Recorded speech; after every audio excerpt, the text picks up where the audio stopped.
Hey there, folks. Coach Patrick here from Endurance Nation with a super brief tip that I want to give you on the importance, the value that lies with bunched racing.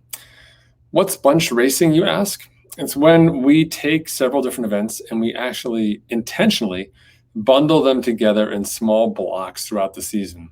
Think of it almost as if you are, gathering things before you pick them all up, right? So rather than picking up individual pieces of glass off the floor, can't believe you dropped that glass, what a total party foul on your behalf, you'll sweep them together in piles and then we pick up those individual piles, right? Similarly speaking, having races distributed across an entire year becomes difficult to manage for multiple reasons. First, obviously, simply to structure training and get into a rhythm. But second, in terms of capturing lessons learned. And then third, in terms of just managing your overall development as an athlete. When things are too scattered, you're just almost distracted by that next shiny red ball. And that can become a real challenge for you on a macro level as well. So I don't want you to swing the pendulum completely the other way and only have a single race. But having key or well-defined events on your calendar is a fantastic way for you to concentrate your focus and just simply to get better results out of your work. So here are my 3 tips for you in terms of why you want to bunch your races. So number 1, we get more racing out of the same amount of training. So if you think about doing 2 athletes, one athlete does 1 race a year, the other athlete does 2 races every year. Both of them are training the same amount for their races. The athlete who's doing 2 races doesn't do twice as much training. They're doing the same training block. They may repeat it twice across the course of a year if the races are spaced out. But if those races are bunched together, they can actually do that same amount of training and then get 2 races out of it. So when we think about this from a structural standpoint in terms of managing your time and getting the most out of your season, actually having races close together works out better for you overall. Right now, the typical play is we build up our fitness, we peak and we race, and then we recover. When you recover, part of that process is not only absorbing the work of the race, but also shedding some of that fatigue and that training load. Well, if you want to race again after doing that, you have to go back to the beginning and build up that whole training load again. So the value therein lies in saying, hey, let's take advantage of this training. Let's put it together and make it work in sort of a positive way for you in a shorter block of time.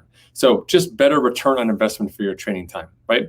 Number 2, we get better outcomes simply because we get to use our lessons learned. So racing is hard, right? So we can train for something. We can say what we're going to do when we race. This is what I'm going to eat. This is what I'm going to drink. This is how I'm going to pace myself. I'm going to push this segment of the race and not push this part of the race. All of those elements all sounds great on paper, right? And then the race happens. And all of a sudden, that all goes out the window and you will do some things and you will not do other things. And by the time you cross the finish line, you will have a list. If you're like me, probably like 15 items long because I get so much wrong every time. But whatever that list may be, you'll have a list of things that you really wish you'd done or that you are swearing to yourself that you will do better, right? You want to do a better job of that next time. Well, if we bunch our races together, you can capitalize on that. Next time isn't a year from now. Next time is in 2 weeks or 4 weeks or 6 weeks. That time frame is short enough that you're not going to forget it. That time frame is short enough that you can actually put that theory, you know what, if I don't put ice in my shirt, I put ice in my hat, for example, that will be better. You can put that theory into practice and actually figure out if it works. And that iterative process, the acceleration of that iterative process becomes really critical to your development as an athlete.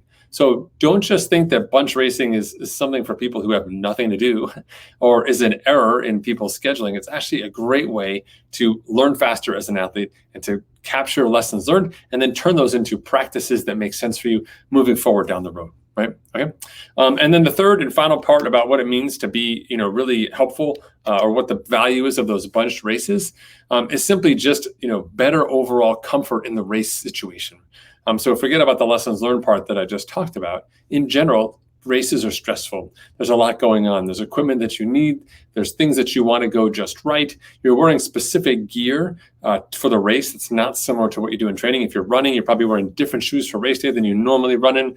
You may be trying different gear. There's different parameters around races, or different races have different sets of parameters themselves related to nutrition or aid stations or just the dynamics of the course itself or the weather, the conditions, etc.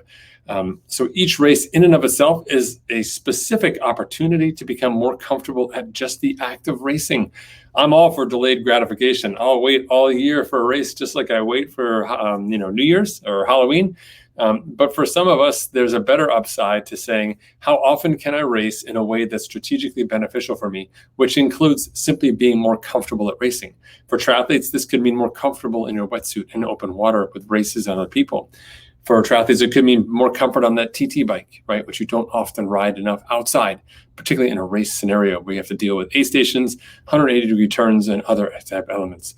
For ultra runners, that race scenario really brings into play some of the elements that you wouldn't otherwise have in terms of managing long hydration, managing, for example, sunscreen, doing away with the typical support and structure that you have in your training. So all of this becomes critical. So as you think about planning your season or taking advantage of the way the season is structured now with plenty of deferred events, putting races together is actually a better idea than spreading them out too far, right? And of course, it takes a little bit of nuance, a little bit of planning, but that's what we're here for inside Endurance Nation. You can learn more about us online at endurancenation.us. Happy to help you out. You can always reply on our Facebook page to any comment that we make, or head over to endurancenation.us and use the little red chat button there. Be happy to answer your questions as well. Best of luck to your season with all the racing, whether it's in the hot or the cold, whether it's in the water, on the land, or on a bike. You're going to have a great time. Remember, capture those lessons learned, have a ton of fun, and we'll see you out there at the races. Take care, everyone.